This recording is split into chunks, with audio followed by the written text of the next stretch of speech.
क्या आप जानते हैं कि पाकिस्तान अपने आखिरी 2 वनडे मैच जो जीता था उसमें मैन ऑफ द मैच कौन था? फ़खर ज़मान उसमें मैन ऑफ द मैच थे। क्या आप जानते हैं कि जितने भी आईसीसी टूर्नामेंट्स अभी तक पाकिस्तान के लिए हुए हैं उसमें सबसे ज़्यादा man of the match awards किसको मिले हैं? फ़खर ज़मान को मिले हैं। क्या आप जानते हैं कि कल पाकिस्तान क्रिकेट बोर्ड ने ऑस्ट्रेलिया और जिम्बाब्वे के लिए स्क्वाड की अनाउंसमेंट की और सेंट्रल कॉन्ट्रैक्ट की भी अनाउंसमेंट की? क्या आप जानते हैं उसमें किसका नाम नहीं है? फ़खर ज़मान का नाम नहीं है। और आप जानते हैं ये क्यों है? उसकी वजह यह है कि जो पाकिस्तान क्रिकेट बोर्ड ने कनेक्शन कैंप लगाया था और उसमें कहा था कि आपको जो पाकिस्तान की क्रिकेट से मसाइल हैं, जो मसाइल प्लेयर फेस करते हैं, आप यहाँ आएँ, हम मिल बैठकर खुल के बात करते हैं। उस पर फ़खर ज़मान ने कहा था कि आपके जो डायरेक्टर इंटरनेशनल क्रिकेट हैं उस्मान वाला साहब, जो कि एक ब्यूरोक्रेट हैं, उनको मैंने एनओसी भिजवाई थी इंटरनेशनल लीग T20 के लिए। 6 महीने हो गए, उन्होंने एक्सेप्ट नहीं की। उनसे मेरा BBL के लिए मैंने एनओसी मांगी थी, उन्होंने मुझे दी, वहाँ भेजा, मैं वहाँ पहुँचा और उन्होंने मुझे वापस बुला लिया। फिर मैंने CPL की एनओसी उनसे मांगी, उन्होंने मुझे दी, वहाँ भेजा, वहाँ मुझे अभी एक मैच हुआ था, उन्होंने मुझे वापस बुलाया, 30 घंटे का सफ़र हुआ और नेक्स्ट डे मेरा फिटनेस टेस्ट लिया। ये वो सारी बातें थी जो फ़खर ज़मान ने उस कनेक्शन कैंप में की। वो कनेक्शन कैंप जो इसलिए लगाया गया था कि आपको जो भी मसाइल हैं आप खुलकर बताएं, हम पाकिस्तान की क्रिकेट की बेहतरी के लिए यहाँ पर बैठे हैं। और ये बातें फ़खर ज़मान ने चेयरमैन PCB मोहसिन नकवी की मौजूदगी में बताई थी और उस्मान वाला साहब भी सामने बैठे थे, जिनका सारा कसूर था। एक चीज़ ये हो गई। फिर बाबर आजम को जब मिड सीरीज़ पाकिस्तान और इंग्लैंड के दरमियान जो टेस्ट सीरीज़ हो रही थी, उसकी सीरीज़ के दरमियान में जब बाबर आजम को एक्सक्लूड किया गया, टीम से बाहर निकाला गया, नसीम और शाहीन को भी निकाला गया, तो फ़खर ज़मान ने उनके हक़ में ट्वीट की। उन्होंने कहा कि जब विराट कोहली पर लीन पैच आया था, बैड पैच आया था, इंडिया ने उनको निकाला नहीं था। बाबर पाकिस्तान का वाहिद ऐसा बैट्समैन है जिसने बहुत परफॉर्म किया है पाकिस्तान के लिए, जो एक बहुत लंबे अरसे तक पाकिस्तान के लिए खेल सकता है, परफॉर्म कर सकता है और आपको बहुत कुछ जितवा सकता है। उनके हक़ में उन्होंने ट्वीट की, जो कि PCB को बहुत नागज़ीर गुजरी। अच्छा, अब ये 2 इशूज़ मैंने आपके साथ डिस्कस किए। तीसरा इशू अब वो है जिसकी ढाल लेकर PCB ने फ़खर ज़मान को सेंट्रल कॉन्ट्रैक्ट से और दौरा ऑस्ट्रेलिया और जिम्बाब्वे से बाहर निकाला। ज़रा इस ट्वीट पर वापस आए। मैं इस ट्वीट के बिल्कुल हक़ में नहीं हूँ। हाँ, फ़खर ज़मान को ये ट्वीट बिल्कुल नहीं करनी चाहिए थी। ये कोड ऑफ कंडक्ट होता है, जब आप सेंट्रल कॉन्ट्रैक्ट का हिस्सा होते हैं तो आप इस पर साइन करते हैं। उसके ऊपर ये भी लिखा होता है कि आप सिलेक्शन पे नहीं बोलेंगे। कोई प्लेयर टीम में आए, कोई जाए, सिलेक्शन कमेटी जो फैसला ले, PCB का जो फैसला हो, आप उस पर नहीं बोलेंगे एज अ प्लेयर। और ये ज़ेब भी नहीं देता आपको। हाँ, आप सपोर्ट कर सकते हैं, एक दूसरे को कॉल पर बात कर लें, मैसेज कर लेंगे, यार फ़लाँ टीम से बाहर है, फ़लाँ टीम के अंदर है, लेकिन आप किसी को ऐसा ये नहीं कह सकते कि यार इसको टीम से निकाला क्यों है। आप उसकी सिलेक्शन पर सवाल नहीं उठा सकते, और वो भी उस इदारे से जिस इदारे के नीचे आप काम कर रहे हो। तो ये तो एक बड़ी गलत चीज़ है। लेकिन क्या इसकी वजह से उनको फ़खर ज़मान को आप टीम से निकाल सकते हैं? वो प्लेयर जो पाकिस्तान का एक अकेला वाहिद मैच विनर है, हम अभी भी उनको याद करते हैं, जो 2023 का वर्ल्ड कप पाकिस्तान ने बुरी तरह हारा, उसमें न्यूजीलैंड ने जब हमें 400 किया था, फ़खर ज़मान ने ही तो वो मैच जितवाया था। 129 नॉट आउट उन्होंने किया था और वो उनकी वजह से हम मैच जीते थे।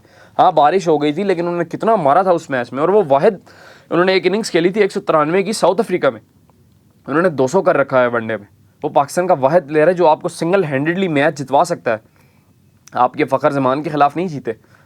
आप ये ईगो की जो वॉर है ना, ये आपने फ़खर ज़मान को नहीं हराई, ये आपने पाकिस्तान क्रिकेट को हराया है। ये आपने अपनी क्रिकेट की तबाही की है। आपने सिर्फ फ़खर ज़मान को नहीं निकाला, आपने फ़खर ज़मान का नुकसान नहीं किया, आप अपनी क्रिकेट का नुकसान कर रहे हैं। एक प्लेयर के साथ लड़के, जो आपका एसेट है, जो आपका मैच विनर है, आप अपनी क्रिकेट को तबाह कर रहे हैं। अब आते हैं उस चीज़ पर जो PCB ने अपनी प्रेस रिलीज़ में कहा है। हाँ, मोहसिन नकवी साहब ने कल प्रेस कॉन्फ्रेंस की, उसमें उन्होंने ये भी कहा कि फ़खर का ट्वीट का इशू है, लेकिन उससे बढ़कर उनका जो इशू है वो फिटनेस टेस्ट का है। तो यहाँ पर एक और सवाल बनता है कि अगर फिटनेस को PCB इतना प्रायोरिटाइज़ कर रहा है, तो नुमान अली जिन्होंने इंग्लैंड के खिलाफ सीरीज़ जितवाई, उनका तो फिटनेस टेस्ट फेल था। सऊद शकील का फिटनेस टेस्ट फेल था, जिन्होंने 100 किया लास्ट मैच में। मोहम्मद रिजवान, जिनको आपने कप्तान बनाया है इंग्लैंड की सीरीज़ से पहले, इनका फिटनेस टेस्ट फेल था। जाहिद महमूद, जिनको आपने पहले टेस्ट के बाद वापस भेज दिया, उनका भी फिटनेस टेस्ट फेल था। तो फ़खर से क्या प्रॉब्लम है? फ़खर के फिटनेस टेस्ट फेल होने से क्या इतना आपको बड़ा कहत आ गया पाकिस्तान क्रिकेट में? आप उनको टाइम दें। आपके लिए फ़िटनेस ज़रूरी है या मैच विनिंग प्लेयर ज़रूरी है? हाँ, फ़िटनेस बहुत ज़रूरी है, कोई शक नहीं है, लेकिन आप प्लेयर्स को थोड़ा टाइम दे सकते हैं कि यार चलें, लेट्स से हम आपको ऑस्ट्रेलिया के ODI से बाहर कर रहे हैं, आप तब तक अपनी फ़िटनेस बरकरार करें, आप फिटनेस के उस लेवल पर वापस आएँ, हम आपको T20s में वापस ले आएंगे। दिस इज़ द वे ना आप इस तरह प्लेयर्स के साथ डील करते हैं। ये कोई जंग तो नहीं चल रही कि किसी ने आपको कुछ कह दिया। इट मीन्स कि आइंदा जब PCB कोई कनेक्शन कैंप लगाएगा या कोई मीटिंग कॉल करेगा कि यार आए मिल बैठ के पाकिस्तान की बेहतरी के लिए बात करते हैं, तो कोई भी फिर प्लेयर पाकिस्तान की बेहतरी के लिए बात नहीं करेगा, क्योंकि आपने एक स्टेम लगा दिया ना कि हम अगर कहीं भी बोलो तो आपने नहीं बोलना।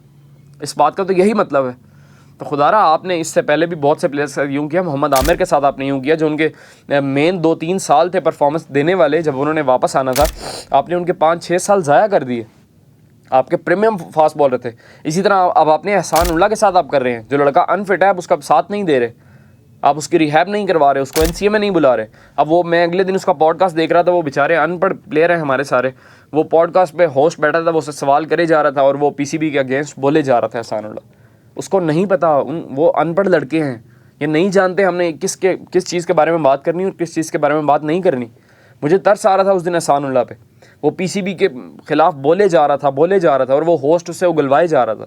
कोई बताए इन प्लेयर्स को कि आप ऐसा नहीं कर सकते, आप पाकिस्तान में हैं, आप किसी आज़ाद मुल्क में नहीं हैं जहां आप किसी भी इदारे के ख़िलाफ़ बोलेंगे और आपको छोड़ दिया जाएगा। तो खैर, फ़खर ज़मान के बारे में पीसीबी के जो चेयरमैन उन्होंने ये कहा है कि अब उनका जो नोटिस, शो कॉज नोटिस का जवाब उन्होंने दिया हुआ है, इसको हम देखेंगे, इसके बारे में इन्वेस्टिगेशन कमेटी बिठाएंगे, फिर जो उसका रिजल्ट आएगा वो आप लोगों के साथ शेयर कर दिया जाएगा।